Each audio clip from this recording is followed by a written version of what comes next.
अब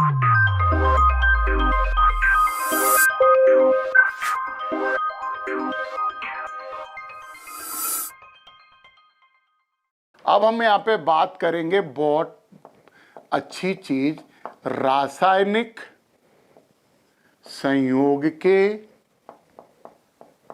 नियम। ये ही चलेंगे हमारे। हम एक बार पूरे नहीं लिख रहे टाइम पास करने के लिए, अपन एक एक लिख रहे और पढ़ते जाएंगे और पढ़ते ही जाएंगे उसे। पहला नियम है, पहला नियम नंबर फर्स्ट, ये है द्रव्यमान संरक्षण का नियम। पहला नियम है द्रव्यमान संरक्षण का नियम, लॉ ऑफ मास कंजर्वेशन। तो द्रव्यमान संरक्षित रहता है। संरक्षित रहने का मतलब पता है आपको? नष्ट नहीं होता, ना ही उत्पन्न होता। मतलब इसे बिल्कुल सड़ी हुई भाषा में बोलें, देखो एक बार बताएं, भाषा और अच्छी भाषा ये बहुत मायने रखती है। आपके लिखने का तरीका, मोड ऑफ प्रेजेंटेशन, आप कैसे प्रस्तुत कर रहे हैं किसी भी चीज को, वो बहुत मायने रखता है। उसे कहा भैया कहाँ जा रहा है तू, अरे यार ऐसे क्यों बोल रहा हो। हिंदी में तो बड़े सम्मान सूचक वर्ड हैं, बड़ों को आप बोलते हैं, छोटों को तुम बोल देते हैं, है ना, तू भी बोल देते हैं कभी कभी। परंतु इंग्लिश में तो सबको यू बोलते हैं कि बाप भी तू और बेटा भी तू, तू ही है, तो वहां पे कोई सभ्यता नहीं है। तो ऐसी असभ्य भाषा थोड़ी बहुत तो आनी चाहिए यार, इंटरनेशनल है, अंतर्राष्ट्रीय है। हाँ, द्रव्यमान संरक्षण का नियम हम बिल्कुल बकवास भाषा में बोलते हैं क्या, कि जो द्रव्यमान है, जो मास है, वो संरक्षित रहता है। परंतु ये तुम लिखोगे नहीं। संरक्षित रहता है मतलब ना तो नष्ट होता है और ना ही इधर लिख रहे हैं, ना ही उत्पन्न। मतलब द्रव्यमान को उत्पन्न या नष्ट नहीं किया जा सकता है। ये तो आपकी पहली बात हो गई, द्रव्यमान संरक्षण का नियम। यानी द्रव्यमान अजर है, अमर है, अविनाशी है, घट घटवासी है।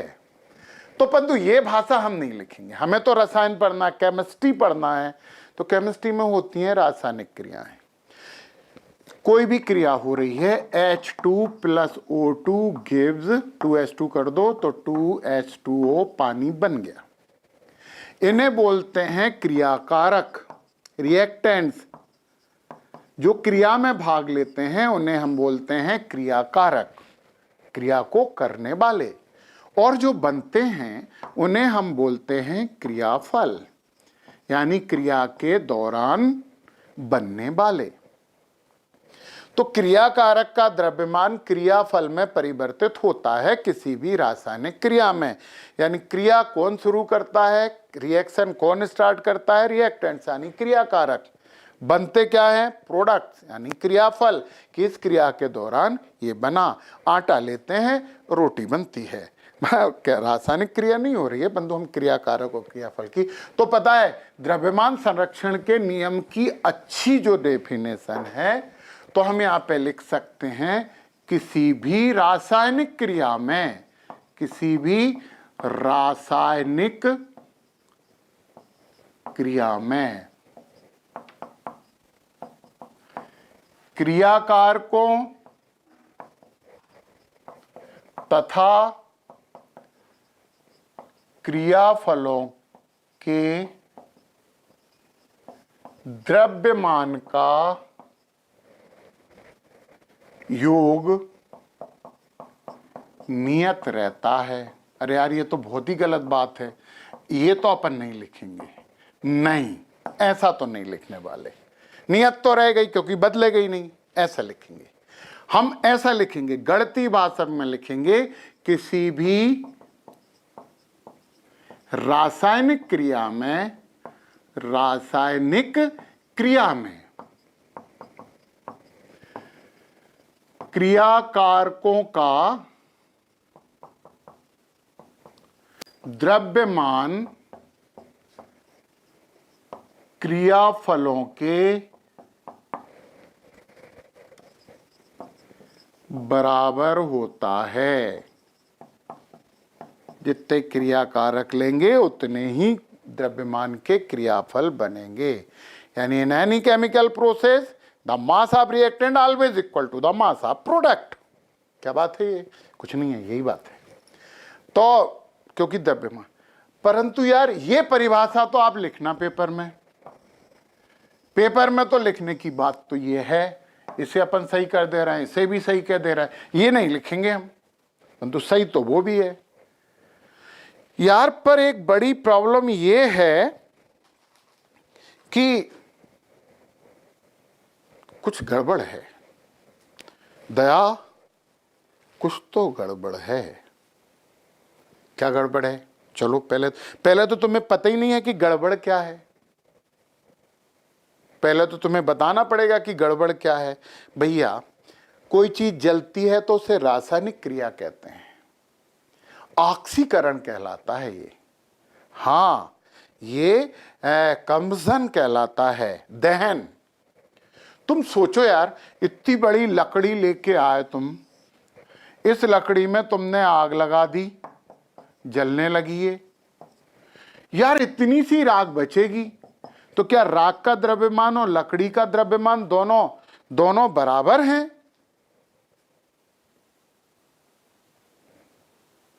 अलग हैं, अलग हैं।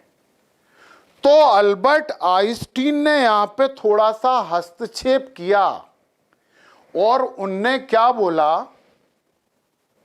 उनने बोला, ये सबसे इंपॉर्टेंट बात है, ये लिखोगे तो सबसे अच्छी बात है। आप ये लिखोगे कि क्रियाकारकों का द्रव्यमान, क्रियाकारकों का द्रव्यमान। रुक रहे हैं हम, यहां रुक रहे हैं अभी। तो तुम क्या समझ रहे हो इतनी देर में कि इतनी बड़ी लकड़ी जली, इतनी सी राख बची, तो क्या ये नियम गलत है? क्या द्रव्यमान संरक्षण का नियम गलत है? बिल्कुल गलत नहीं है, 100% सही है। परंतु तुम्हें पता है, जब इतनी लकड़ी जलाई तो ऊर्जा बनेगी, और अल्बर्ट आइंस्टीन ने ऊर्जा को मास से जोड़ा है, E = mc², यानी ऊर्जा और मास एक दूसरे से संबद्ध हुए हैं, दोनों एक दूसरे से जुड़े हैं। यानी ऊर्जा द्रव्यमान के रूप में बाहर निकलती है, ऊर्जा को इकट्ठा कर लो तो फिर बिल्कुल बराबर आएगा। तो यहाँ पे द्रव्यमान संरक्षण का नियम तो कहीं पे भी गलत नहीं हो सकता, किसी भी स्थिति में गलत नहीं हो सकता। द्रव्यमान संरक्षण का नियम अटल सत्य है। अटल सत्य का मतलब अटल बिहारी वाजपेयी जी को सम्मान नहीं दे रहे हैं यहाँ पे हम, हैं तो वो सम्मान ही है, परंतु ये अटल सत्य है। तो समझ में आई? तो उनने क्या बोला, ये कौन ने दिया? ये द्रव्यमान और ऊर्जा दोनों के संबंध हैं। ये नाम दिए, इसे दिया था अल्बर्ट आइंस्टीन। अंग्रेज में आइंस्टाइन बोलते हैं, अंग्रेजी में अंग्रेज लोग इसे आइंस्टाइन बोलते हैं। तो क्रियाकारकों का द्रव्यमान बराबर होता है क्रियाफलों का द्रव्यमान,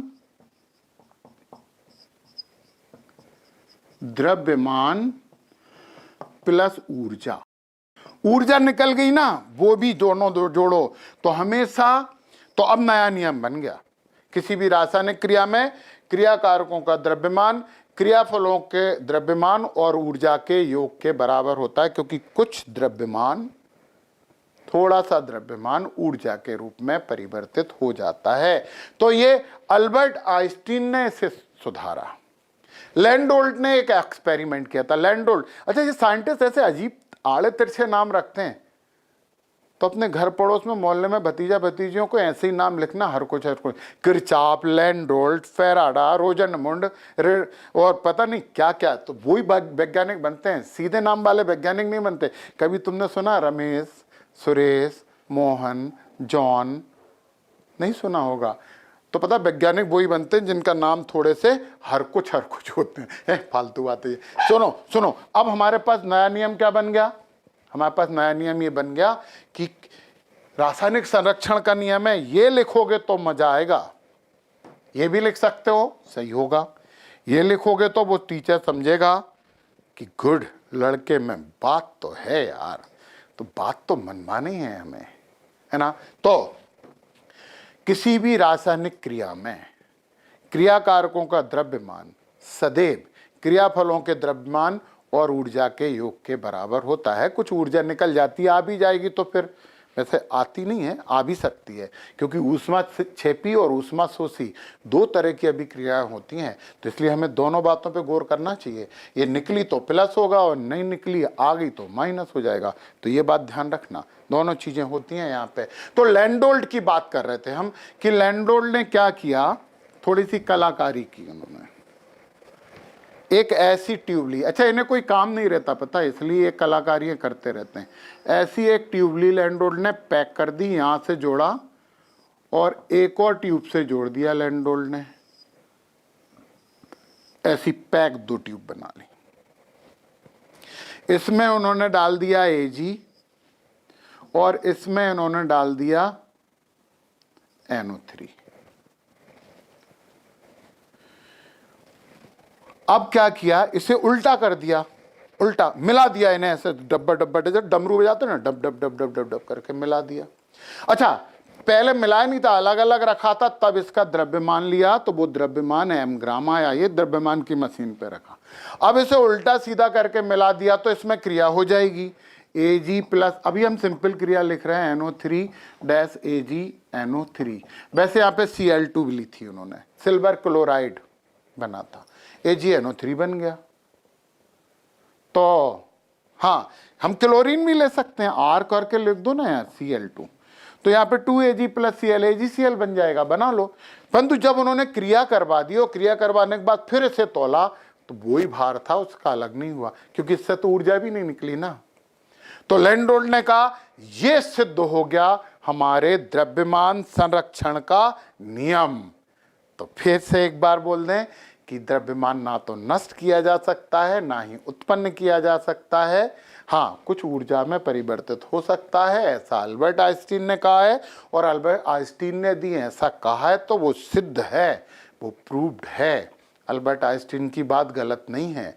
तो फिर उसमें थोड़ा सा परिवर्तन किया गया, थोड़ा सा परिवर्तन करके फिर अल्बर्ट आइंस्टीन ने सुधार कर दिया उसमें और कह दिया कि ऊर्जा को हमें ऐड करना पड़ेगा, मतलब क्रियाकारकों का द्रव्यमान बराबर क्रियाफलों का द्रव्यमान प्लस माइनस ऊर्जा। तो ये था हमारे रासायनिक संयोग का पहला नियम। तो रासायनिक संयोग का दूसरा नियम हम पढ़ते हैं, परंतु उससे पहले नियम यानी द्रव्यमान संरक्षण के सिद्धांत पर एक न्यूमेरिकल कर लेते हैं। सिल्वर नाइट्रेट की कितनी मात्रा यानी द्रव्यमान 5.8 ग्राम सोडियम क्लोराइड से क्रिया करके 14.35 ग्राम सिल्वर क्लोराइड तथा 8.5 ग्राम सोडियम नाइट्रेट बनाएगा। यदि द्रव्यमान संरक्षण नियम सही है तो, सत्य है तो वो तो सत्य है। सत्य है तो सबसे पहले दोस्तों हमें यहाँ पे रासायनिक क्रिया लिखनी होगी। सिल्वर नाइट्रेट का मतलब होता है AgNO3, ये है सिल्वर नाइट्रेट। इसकी मात्रा नहीं दी गई है तो हम X मान लेते हैं। सोडियम क्लोराइड से क्रिया करती है तो NaCl, वही अपना नमक टूथपेस्ट का नमक, और ये दिया हुआ है 14.35 ग्राम। बनाता क्या है, सॉरी हर कुछ ये दिया है उन्होंने 5.85 ग्राम, कोई बात नहीं, गलती तो सबसे होती है, ईश्वर ने क्या भूल नहीं की, आगे नहीं सुना रहा। 14.3 ग्राम सिल्वर क्लोराइड बनता है। सिल्वर क्लोराइड AgCl कितना बन रहा है 14.35 ग्राम प्लस, और क्या बनेगा 8.5 ग्राम सोडियम नाइट्राइड बनता है, नाइट्रेट NaNO3, ये बन गया 8.5 ग्राम। ये दिया है। यदि द्रव्यमान संरक्षण का सिद्धांत सही है तो इसका द्रव्यमान बराबर इसका द्रव्यमान, इसका मतलब किसका, इसका मतलब क्रियाकारकों का, और इसका मतलब क्रियाफलों का। मतलब ये पूरा द्रव्यमान x plus 5.85 is equal to 14.35 plus 8.5 law of mass conservation, यानी यही तो है आपका वो द्रव्यमान संरक्षण सिद्धांत। Mass can not be created and not be destroyed, यानी द्रव्यमान ना तो बन सकता है और ना ही नष्ट हो सकता है। सर अंग्रेजी में क्यों बोलते हो आप? इसे सामने पहुंचाते, चलो एक बार इसे जोड़ दें। 5.85 इज इक्वल टू, ये यदि करेंगे तो 5 8.2 और एक और एक 2। अब x बराबर हो जाएगा 22.85 माइनस 5.85, तो x इज इक्वल टू आपका 85 तो 0 0 बचे और 17 5 22 ग्राम। ये आ गए हमारे महाराज 17 ग्राम होंगे। तो ये हमारे पास आ गया, सिद्ध हो गया। ये तो सिद्ध था यार, इसे सिद्ध नहीं करना था, निकालना था यार, क्या बोलते रहते हो सर यार। तो चलिए ठीक है, ये हमने द्रव्यमान संरक्षण का नियम पढ़ लिया और ये रासायनिक संयोगों के नियम में हमारा पहला नियम था। अच्छा, दूसरा नियम आपको बताएंगे ना, तो आपको थोड़ी सी हंसी भी आनी चाहिए ना। तो क्या सर जोक है ये? नहीं, जोक तो नहीं है, जोक तो हो ही नहीं सकता, मजाक तो होता ही नहीं है साइंस में। हाँ, उस जैसा हो सकता है। देखो क्या कहना चाह रहे हैं ये, पहले हम समझें। पहले तो हमें नाम पता होना चाहिए ना। सेकंड वाला ये है स्थिर अनुपात का नियम, दूसरा है ये। तो स्थिर अनुपात का नियम क्या कहता है?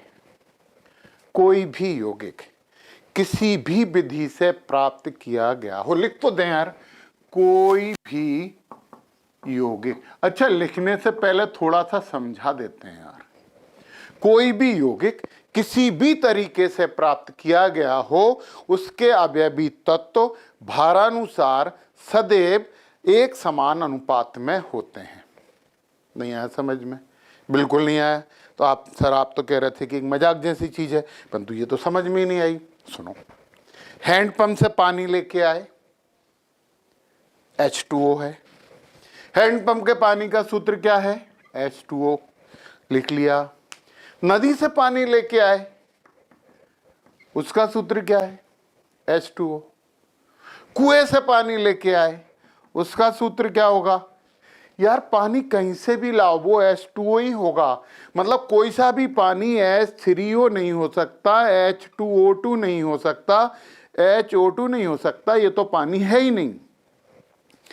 तो ये भैया क्या कह रहे हैं कि पानी किसी भी विधि से प्राप्त करो, उसके जो अवयवी तत्व तो हाइड्रोजन और ऑक्सीजन है ना, एक हमेशा समान अनुपात में होंगे। मतलब इसका भार है 2, इसका भार है 16, 2:16, 2:16, 2:16। अरे यार पानी है, वाटर है, तो H2O ही रहेगा ना। तो अनुपात कैसे बदलेगा? 2:16 ही रहेगा। इसे अपन सरल अनुपात में बदलें, सरल अनुपात में बदलना सीख लो, एक फायदा ले लो इससे। दोनों से जिस चीज से भाग दिया जा सकता दे दो। 2 से जा रहा, 2 एकम 2, 2 अट्ठे 16। तो इसे हम लिख सकते हैं 1:8। ये भी लिख सकते हैं 1:8। इसे क्यों नहीं लिख सकते? लिख सकते हैं। हमें सरल अनुपात में बदल लेना चाहिए इन चीजों को, और ये बदलना हमें आना भी चाहिए। तो ये इन्होंने बोला है कि कोई भी यौगिक किसी भी विधि से प्राप्त किया गया हो, परंतु जो अवयवी तत्व हैं वो भारानुसार सदैव एक निश्चित अनुपात में होते हैं, समान अनुपात में होते हैं। ये हैं, तो ये मजाक टाइप की बात तो है यार। यदि H2O है तो ही तो पानी होगा, कहीं से भी लेके आओ, यदि पानी लाओगे तो H2O ही तो होगा। तो ये है इनका कहने का तात्पर्य, और ये कोई इतना विशेष बात तो नहीं है, परंतु फिर भी बात तो है। तो क्या बोले हम कि कोई भी यौगिक किसी भी विधि से प्राप्त किया गया हो, तो ये अपन कोई भी विधि से प्राप्त कर लें, प्राप्त किया गया हो, ठीक है। उसके अवयवी तत्व, मतलब जिनसे मिलके वो बना होता है, अवयवी तत्व सदैव समान अनुपात में होते हैं, समान अनुपात में, निश्चित अनुपात में होते हैं। तो होते हैं। ये आपका स्थिर अनुपात का नियम है, लॉ ऑफ कांस्टेंट प्रोपोर्शन। तो कोई भी पदार्थ किसी भी तरीके से बनाओ, यार आपने NaCl बनाया, समुद्र से लेके आए तो भी NaCl रहेगा। आपने लेबोरेटरी में गए और वहां पे सोडियम और क्लोरीन को मिला के बनाया तो क्या NaCl की जगह NaCl2 बनेगा? अरे जितनी इसकी क्या बोलते हैं संयोजकता होती है उतना ही तो क्लोरीन को अपने साथ जोड़ेगा, है ना। तो ये है ये नियम। तो क्यों ना इस पे हम एक न्यूमेरिकल कर लें। तो चलिए एक न्यूमेरिकल करते हैं, फिर अगला नियम पढ़ेंगे।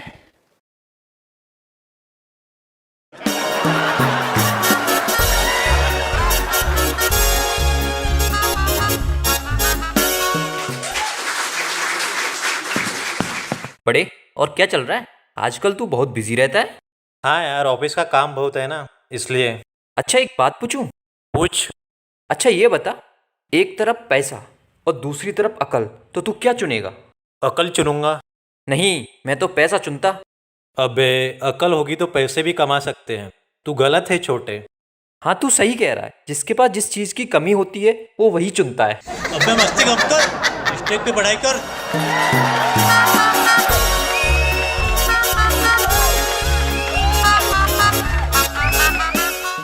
तो स्थिर अनुपात के नियम पर आधारित एक न्यूमेरिकल आंकिक प्रश्न उस नियम को समझने में हमें और सहायता करते हैं। तो जो हमारे सहायक होते हैं हम उनसे स्नेह करते हैं। स्नेह करना चाहिए, न्यूमेरिकल से डरना मना है। इन्होंने क्या बोला? कॉपर ऑक्साइड निम्न 3 विधियों से बनाया गया है। पहली विधि में 1.75 ग्राम कॉपर को नाइट्रिक अम्ल के साथ गर्म किया गया तो 2.19 ग्राम कॉपर ऑक्साइड बना। ये पहली विधि से बना दिया, आंकड़े हमें दे दिए गए। दूसरी विधि भी देख लें। द्वितीय विधि में 1.14 ग्राम कॉपर की क्रिया नाइट्रिक अम्ल और क्षार से कराई गई तो 1.43 ग्राम कॉपर ऑक्साइड बनने दो। तीसरी विधि क्या थी? इसमें 1.45 ग्राम कॉपर को अधिक वायु की उपस्थिति में उच्च ताप पर गर्म किया तो 1.83 ग्राम कॉपर ऑक्साइड बना। उपरोक्त आंकड़ों के आधार पर स्थिर अनुपात के नियम की सत्यता की जांच कीजिए। भैया वो सत्य तो है, इसमें तो कोई शक और कोई दो राय नहीं है। तो क्या था, उसने क्या बोला था कि किसी भी यौगिक को किसी भी विधि से प्राप्त किया जाए, किसी भी यौगिक को किसी भी विधि से प्राप्त किया जाए, उसके अवयवी तत्व सदैव एक समान अनुपात में होते हैं। तो हम ये ही प्रूव करेंगे। सबसे पहले अपन प्रथम विधि की बात करते हैं। तो ये प्रथम विधि में हम निकालें जरा अनुपात। प्रथम विधि में 1.75 ग्राम कॉपर दिया हुआ है, 1.75 ग्राम, और कॉपर ऑक्साइड दिया है, ये तो ऐसे ही लिखेंगे, कॉपर ऑक्साइड जो दिया है वो दिया है कितना? 2.19 ग्राम। 2.19 ग्राम। पता सुनना जरा, हम प्रतिशत निकालेंगे क्योंकि तभी तो सही पता लगेगा। सब तीनों विधियों में 100 में से कॉपर कितना है, ऑक्सीजन कितनी है, ये निकालना है, क्योंकि प्रतिशत सही जानकारी देते हैं। भाई आपसे पूछा आपके कितने नंबर आए, आपने कहा हमारे 725 नंबर। उन्होंने कहा अरे बाप वेरी गुड, इतने अच्छे नंबर आए। परंतु आए कितने में से? 5000 में से, तो पास भी नहीं हुए यार। तो हमें परसेंटेज पर 100 प्रति 100 सुनना। तो आप कैसे निकालते हो? ये पूर्णांक मानेंगे, कॉपर ऑक्साइड बन गया तो ये पूर्णांक, ये प्राप्तांक, यानी 500 में से 400, तो 400 बटे 500 गुणा 100 करते ना, प्राप्तांक बटे पूर्णांक गुणा 100। तो हम परसेंटेज आप कॉपर निकाल रहे हैं, तो प्राप्तांक यानी 1.75 2.19 गुणा 100, तो ये आपका आ गया 79.91%। वाह, कॉपर का तो आ ही गया। तो परसेंटेज ऑफ कॉपर इतना आया इसमें, इस कॉपर ऑक्साइड में इतना परसेंटेज आया कॉपर का। ऑक्सीजन का बताओ कितना होगा भैया, 100 में से इतना कॉपर है तो बची हुई ऑक्सीजन ही तो होगी। तो ऑक्सीजन का, अच्छा हमने Cu लिख दिया, ऑक्सीजन O का परसेंटेज 20 से मिटा देंगे तो O बन जाएगी, बना दिया हमने।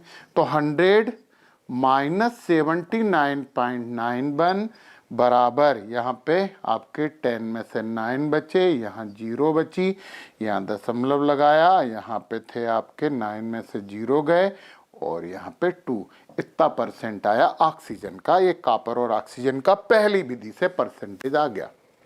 अब हम दूसरी विधि की बात करते हैं, सेकंड मेथड की बात करते हैं। लाइन टेढ़ी खिंच गई है तो खिंच जाने दें कि सीधी कर दें? सीधी कर दो, सीधा हो जा रे। अब आप द्वितीय विधि की बात करो। द्वितीय विधि, चलो देखते हैं द्वितीय विधि में क्या है। कॉपर 1.14 ग्राम है, यानी Cu है 1.14 ग्राम। और कॉपर ऑक्साइड देख के तो बताओ कितना होगा। अरे यार तुम कैसे बताओगे, तुम लोग तो इस पे देख रहे हो ना, मोबाइल पे। तो कॉपर ऑक्साइड है 1.43 ग्राम, 1.43 ग्राम। ओके ठीक है। तो परसेंटेज आप कॉपर निकालेंगे, ये प्राप्तांक 1.14 कॉपर, ये पूर्णांक 1.43 गुणा 100, और ये सॉल्व करेंगे तो 79.72% आ जाएगा। ये परसेंटेज आप कॉपर आ गया। ऑक्सीजन कितना होगा? परसेंटेज आप ऑक्सीजन 100 में से माइनस कर दो, बची हुई तो ऑक्सीजन ही है ना 100 में से, 72। तो यहाँ पे सॉल्व किया तो बचे 8, और यहाँ पे किया तो 2, और यहाँ पे 20.28%। ये आपकी द्वितीय विधि के डेटा हो गए। चलो ठीक है, अब हम बात कर लें तृतीय विधि की। तृतीय विधि, तृतीय विधि में कैसे बनाया? ऐसे, उसमें कॉपर लिया था 1.45 ग्राम, तो ले लो, उनने लिया है तो हम भी लेंगे। तो ये हो जाएगा कॉपर इज इक्वल टू 1.45 ग्राम, और कॉपर ऑक्साइड कितना है? कॉपर ऑक्साइड ये बराबर दिया हुआ है, लास्ट में देखो आप, 1.83 ग्राम। चलो ठीक है, इतना कॉपर है। तो परसेंटेज आप कॉपर निकालेंगे तो प्राप्तांक यानी 1.45, पूर्णांक 1.83। ओके, 1.83 थे, गुणा 100 कर दो, तो ये हम सॉल्व करेंगे तो 79.18% आ गया। तो परसेंटेज ऑफ ऑक्सीजन मतलब 100 माइनस 79.18 इज इक्वल टू, ये 2 आ गया, ये 8 आ गया, और यहाँ पे दशमलव भी आ गया, और 20 आ गया। तीनों डेटा आपके सामने हैं। ये कॉपर और ऑक्सीजन CuO, ये कॉपर और ऑक्सीजन Cu और O, कॉपर और ऑक्सीजन। 79.91, इसमें 79.72, 79.91, 79.72, 79.18 लगभग बराबर है। ग्राम में दशमलव के बाद कोई बहुत ज्यादा मायने नहीं रखता। ऐसे ही ऑक्सीजन के भी लगभग तीनों में बराबर हैं, लगभग तीनों में बराबर है। इसका मतलब ये हुआ कि ये जो समान अनुपात का नियम था, स्थिर अनुपात का नियम था, वो सत्य सिद्ध हो गया, क्योंकि तीनों विधियों से कॉपर ऑक्साइड बनाया गया, सब में कॉपर और ऑक्सीजन समान अनुपात में निकले। तो कोई भी चीज किसी भी विधि से बनाई जाए, उसके अवयवी तत्व भारानुसार एक निश्चित अनुपात में होते हैं। रट दिया, रट लिया, रट लिया। चलिए तीसरे नंबर, ये दूसरा था ना, हाँ, अब तीसरे नंबर के नियम की बात करेंगे हम, और वो है हमारा गुणित अनुपात का नियम। बोर्ड एक्सरसाइज करवा रहा है, मिटता नहीं है। चलो मिटाते हैं, थोड़ी सी ताकत और लगाओ। चलो भैया, अब हम यहाँ पे बात करेंगे गुणित अनुपात के नियम की, परंतु उससे पहले ये हमें मिटाना ही पड़ेगा। मिटाना परमो धर्मा, परम धर्म होता है मिटाना, क्योंकि यदि नहीं मिटाएंगे दूसरा कैसे पढ़ेंगे? उसके लिए बोर्ड को साफ करना जरूरी है। मोदी जी कहते हैं स्वच्छ भारत समृद्ध भारत, तो स्वच्छता समृद्धि की निशानी होती है। चलिए अब हम बात कर रहे तीसरे नियम की, और वो जो तीसरा नियम है वो है गुणित अनुपात का नियम। चलिए गुणित अनुपात का नियम है तो समझते हैं। इसमें उन्होंने क्या बोला, जब दो तत्व आपस में मिलकर एक से अधिक यौगिक बनाते हैं, जब दो तत्व आपस में मिलकर एक से अधिक यौगिक बनाते हैं, इन्होंने बोला तो हम भी बोल रहे हैं, जब दो तत्व आपस में मिलकर एक से अधिक यौगिक बनाते हैं, मिलकर एक से अधिक यौगिक बनाते हैं तो क्या होता है? तो क्या होता है? तो और एक यौगिक की निश्चित मात्रा दूसरे यौगिक की भिन्न भिन्न मात्राओं से संयोग करती है। लिखो ये भी, एक और भी तो लिखना पड़ेगा, और एक तत्व की निश्चित मात्रा दूसरे तत्व की भिन्न भिन्न मात्राओं से भिन्न और फिर भिन्न भिन्न मात्राओं से संयोग करती है। करने दो, संयोग करती है तो क्या होता है? तो दूसरे तत्व की मात्राएं आपस में एक सरल अनुपात या सरल गुणित अनुपात में होती हैं, तो दूसरे तत्व की मात्राएं आपस में सरल अनुपात या सरल गुणित अनुपात में होती हैं। लो भैया, क्या मतलब हुआ? हमें तो समझ में ही नहीं आया ये, है ना? आपको भी नहीं आया ना? अपन दोनों को ही समझ में नहीं आई ये बात, आप लोगों को भी नहीं आई और हमें भी नहीं आई। चलो अपन समझते हैं, आओ इसका पता करें। हम एक एग्जाम्पल ले रहे हैं, नाइट्रोजन बहुत से ऑक्साइड बनाता। पता नाइट्रोजन एक बहुत ही खतरनाक चीज है। सामान्यतः रूम टेम्परेचर पे तो ये अक्रिय गैस है, परंतु इसके बाद फिर इतनी सारी संयोजकताएं प्रदर्शित करती है कि कभी भी किसी से कैसे भी रिएक्शन कर लेती है। तो नाइट्रोजन से बच के रहना पड़ेगा यार। पहला है N2O, नाइट्रोजन ऑक्साइड, NO,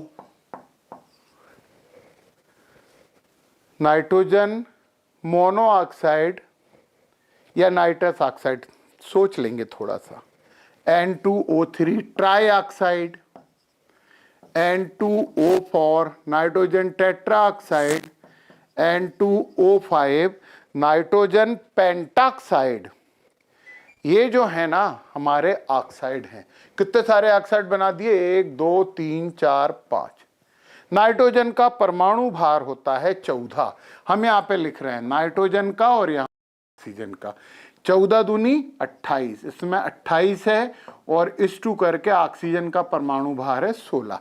पहले वाले की बात की थी। अब दूसरे वाले की बात करो। नाइट्रोजन का है 14, इस 2 ऑक्सीजन का है 16, होने दो। तीसरे की बात करो, नाइट्रोजन का है 28, इस 2 इसका हो गया 48, 48। 3 है ना, 16 का 1 होता है, 16 तिया 48, 16 एकम 16, 16 दूनी 32, इसका हो गया 28 और इसका हो गया 64, 16 चुक्को 64, इसका हो गया 28 और इसका हो गया 16 पंजे 80। ये हो गए। अब हम समान मात्राएं करना है हमें इसमें।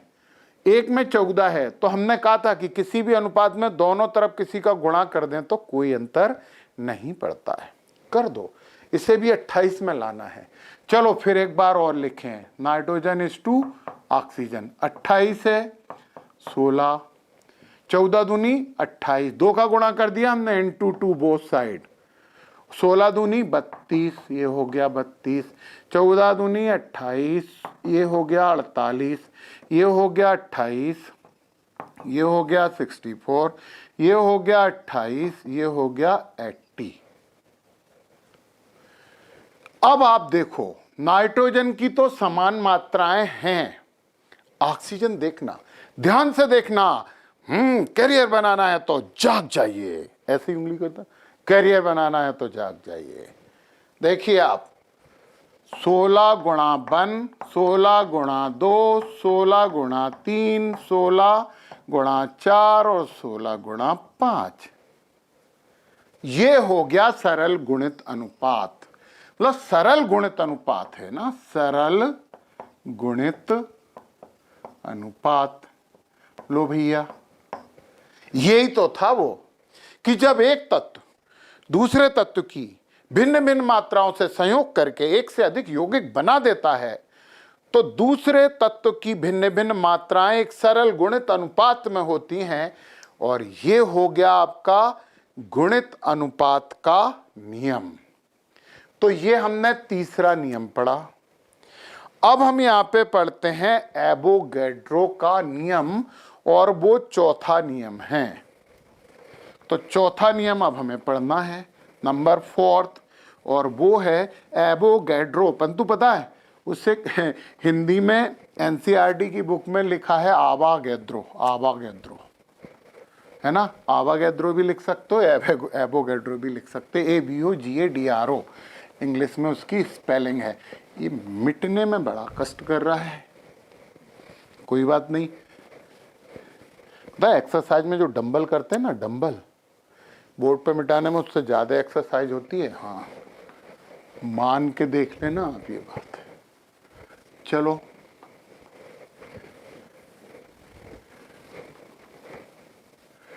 अब हम बात करेंगे आवागैद्रो। आवागैद्रो बोलने में, ये रसियन है, रसियन के ऐसे नाम होते हैं, तो हम एवोगैड्रो लिख दें, AVOGADRO। चलो आवोगैड्रो, ग्रेड्रो, गैड्रो। यार सुनो तो, तुम लोग पता है, एक काम करना, ऐसे मत लिखना, तुम तो एवोगैड्रो लिख दो। अंग्रेजों का नाम कुछ भी बोलो, अंग्रेजी रहते हैं वो। एवोगैड्रो का नियम, और ये हमारा कौन सा था, चौथे नंबर का था, नंबर 4 था। हम वो 1 2 3 लिख रहे थे ना रोमन में, तो यहाँ पे भी हम ऐसे लिख दें, क्या बिगड़ रहा है हमारा। एवोगैड्रो का नियम, एवोगैड्रोस लॉ। एवोगैड्रो ने क्या बोला, ध्यान से सुनिए, बहुत ध्यान से। सबसे पहली बात तो एवोगैड्रो का जो नियम है ना, वो नियत ताप और दाब पे है। यदि आपको एवोगैड्रो की बात करनी है तो नियत ताप और दाब होना चाहिए, ठीक है, ये कंडीशन है।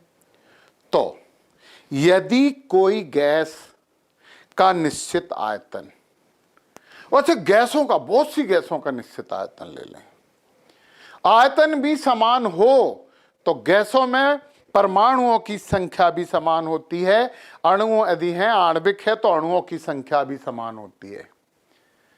समान ताप और दाब पर समान आयतन वाली गैसों में अणुओं या परमाणुओं की संख्या भी समान होती है।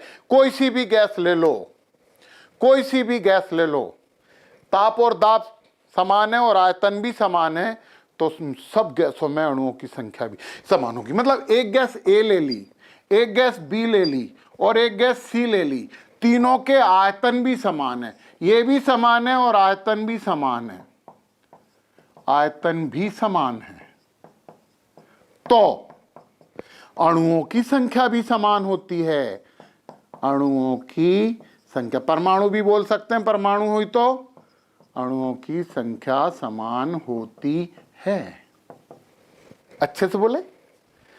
समान ताप और दाब पर समान आयतन की विभिन्न गैसों में अणुओं की संख्या भी समान होती है।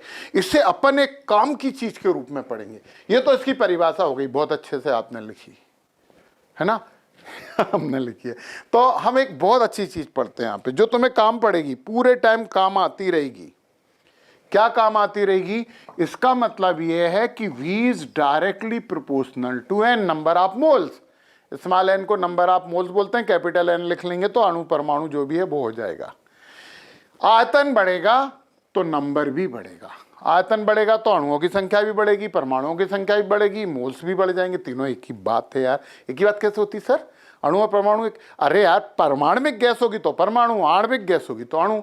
मोल बोल दिया हमने तो मोल अणु भी होते हैं, मोल परमाणु भी होते हैं। केमिस्ट्री की इकाई होती है अणु परमाणु दोनों को माप के देता है ना मोल। इतनी सी बात समझता नहीं है यार। तो ये लिखेंगे हम, V is directly proportional to n। परंतु कब लिखेंगे? कब कब कब? जब temperature and pressure are constant, जब ताप और दाब नियत होंगे तब ये होगी। और ये सिंपल सा लॉ है एवोगैड्रो का लॉ। ये आपके लिए बहुत काम पड़ेगा। आवागैद्रो बोल दो, आवागैद्रो। अब हमारे पास रासायनिक संयोग के नियम में लास्ट नियम यहां पे बचा। वैसे तो और भी परंतु तुम्हारे एनसीईआरटी में दिए ही नहीं है तो क्या पढ़े। एक तुल्य अनुपात का नियम भी हुआ करता था। अब एनसीईआरटी वाले भूल गए, उसे दे ही नहीं रहे तो हम भी क्यों दें। उनने नहीं माना तो हम भी नहीं मानते। गैलुसाक लॉ। चलिए, गैस के लिए है केवल ये, गैलुसाक का नियम। यदि क्रिया में भाग लेने वाली गैसें सरल अनुपात में हैं तो प्रोडक्ट यानी कि जो क्या होता है क्रियाफल भी सरल अनुपात में होगा। सिंपल सी बात है। यदि क्रिया में भाग लेने वाली गैसें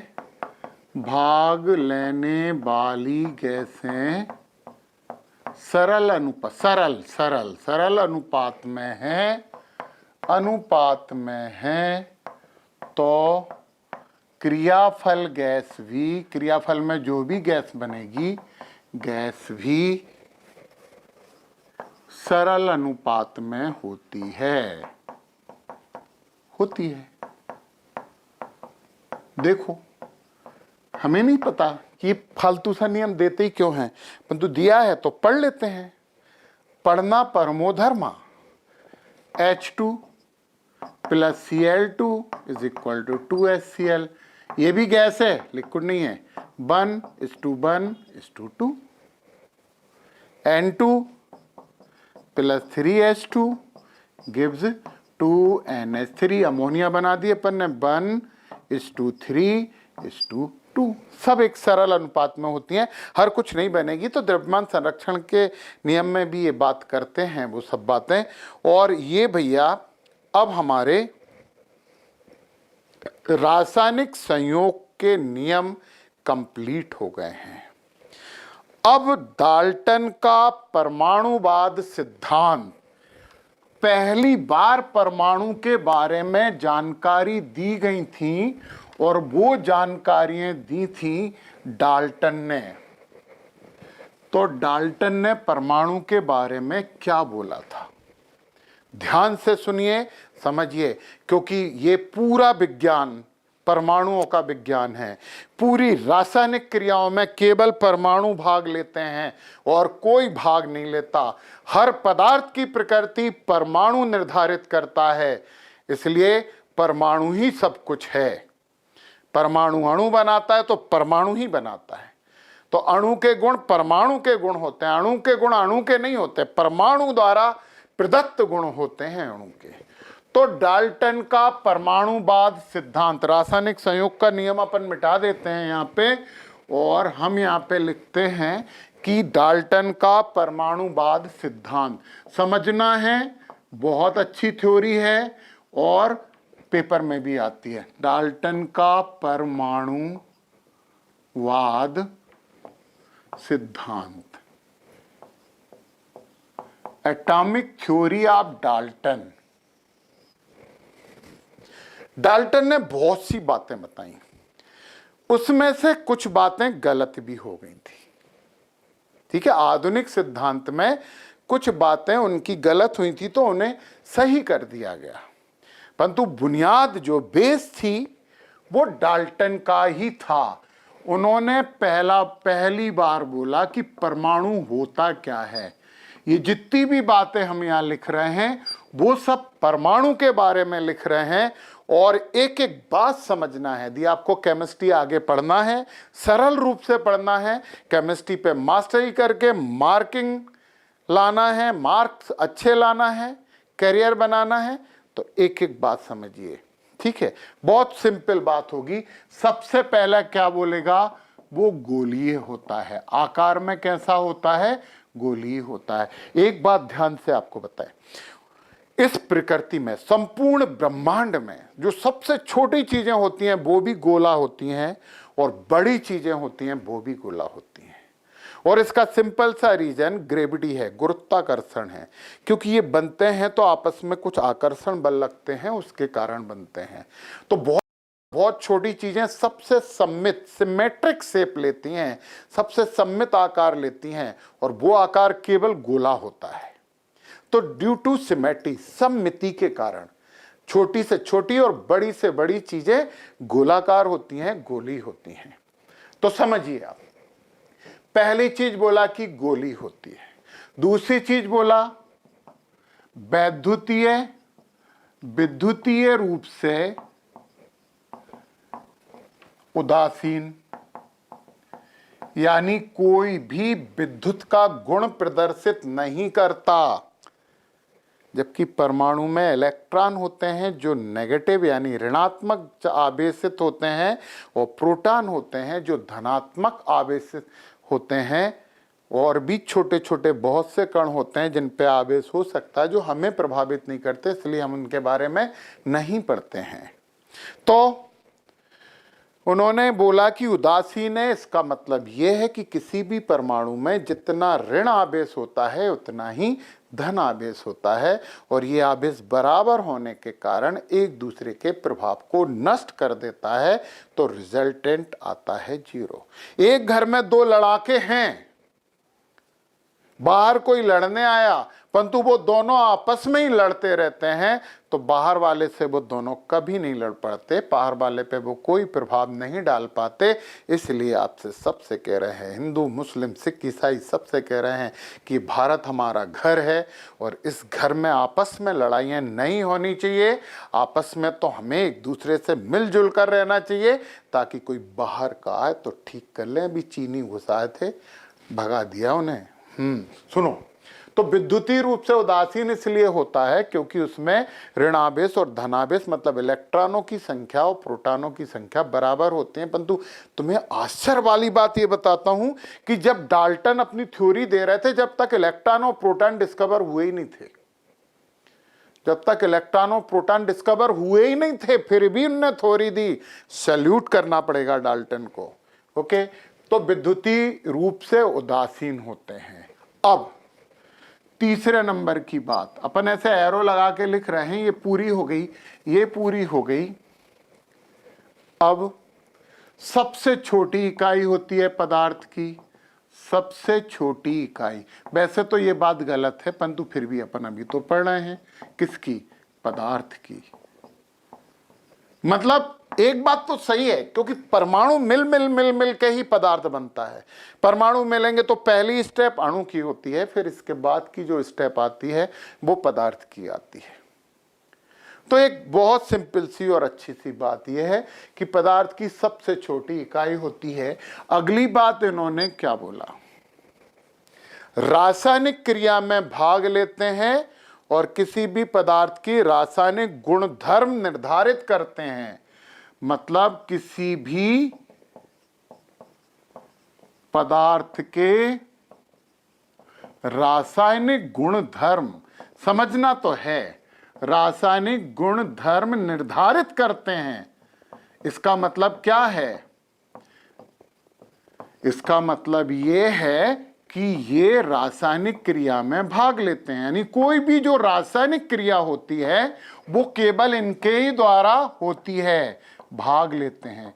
ये भाग लेते हैं मतलब पार्टिसिपेट करते हैं। भाग लेने का मतलब वो वाला भाग लेना नहीं है, यहां पे ध्यान रखिए ये बात। रासायनिक क्रिया में भाग लेते हैं और उसको प्रभावित करते हैं और खुद ही गुणधर्म निर्धारित कर देते हैं। अब आपकी अगली बात, ये अविभाज्य हैं, ये अविभाज्य हैं। पता है डाल्टन की ये बात भी गलत है। ये अविभाज्य हैं, इन्हें तोड़ा नहीं जा सकता है, ये डाल्टन जी ने बोला। ओके, बोलने दो। फिर इसके बाद क्या बोला इन्होंने? एक ही पदार्थ के सभी परमाणु हर मामले में समान गुण धर्म प्रदर्शित करते हैं। मतलब एक ही पदार्थ के परमाणु समान गुण धर्म वाले होते हैं, गुण धर्म वाले होते हैं।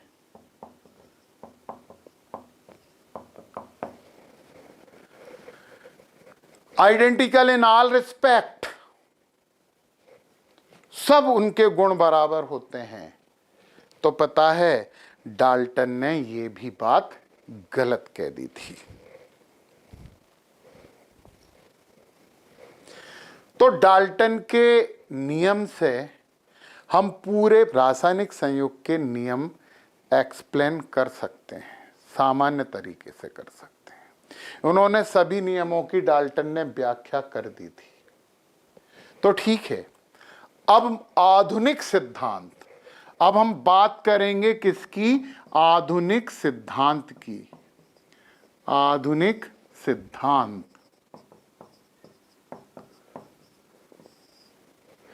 तो आधुनिक सिद्धांत में क्या हुआ?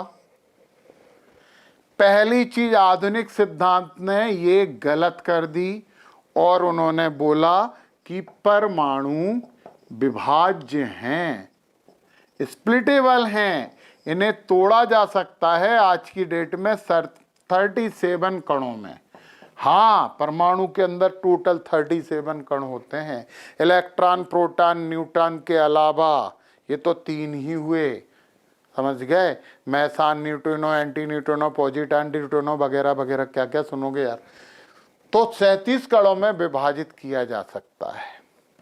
दूसरी बात जो थी, एक ही प्रकार के पदार्थ के परमाणु समान गुण धर्म वाले होते हैं। तो इनने कह दिया आधुनिक सिद्धांत ने नहीं होते, समान गुण धर्म वाले नहीं होते, अलग अलग हो सकते हैं। और सिद्ध किया कि समस्थानिक, समस्थानिक, यार समस्थानिक से एक बहुत इंपॉर्टेंट बात आई है याद, अभी पढ़ेंगे थोड़ी देर बाद, ठीक है? वो हमने तुमसे बोला था ना कि 35.5 होता है क्लोरीन का परमाणु द्रव्यमान। तो इलेक्ट्रॉनों प्रोटॉनों की संख्या आधी कैसे हो सकती है? वो सॉरी, प्रोटॉनों न्यूट्रॉनों की संख्या आधी कैसे हो सकती है? अभी बताएंगे, अब भी बताएंगे तुम्हें। समस्थानिक समझो पहले। जिनके समस्थानिक क्या होते हैं? जिनके परमाणु क्रमांक समान होते हैं और परमाणु भार अलग अलग होते हैं। हाइड्रोजन के 3 समस्थानिक होते हैं, 1s2, 1s1, 1s2 और 1s3। इसे बोलते हैं प्रोटियम, इसे बोलते हैं ड्यूट्रियम और इसे बोलते हैं ट्राइट्रियम। है तो हाइड्रोजन समान पदार्थ है, परंतु गुण अलग अलग हो गए। हाँ, ये भारी नाइट्रोजन कहलाती है। हाइड्रोजन क्या यार, नाइट्रोजन कैसे बोलेंगे? रेडियो एक्टिव है ये वाली तो रेडियो एक्टिव है। सबके गुण अलग अलग हो गए परमाणुओं के। तो समस्थानिक ये फॉलो नहीं करते, इसका अनुसरण नहीं करते हैं समस्थानिक। तो इसलिए उन्होंने बोला एक ही पदार्थ के परमाणु समान गुणधर्म वाले नहीं होते, वो कुछ कुछ अलग गुणधर्म भी प्रदर्शित करते हैं। 80% तो गुणधर्म समान होते हैं, परंतु 20% गुणधर्म जो हैं वो अलग भी हो सकते हैं। समझ में आई आपको ये बात? तो ये बात हमने यहाँ पे समझी। अब देखिए, हम जो तुम्हें एक बात बता रहे थे, डाल्टन का परमाणुवाद सिद्धांत आप लोगों ने समझ लिया है, एक अच्छा सिद्धांत था। हम तुम्हें समस्थानिक की बात कर रहे थे, तो सुनो जरा। क्लोरीन के 2 समस्थानिक होते हैं। क्लोरीन के 2 समस्थानिक होते हैं।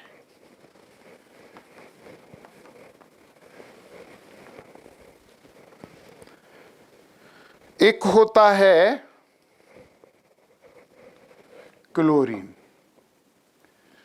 1735 और एक समस्थानिक होता है 17Cl37।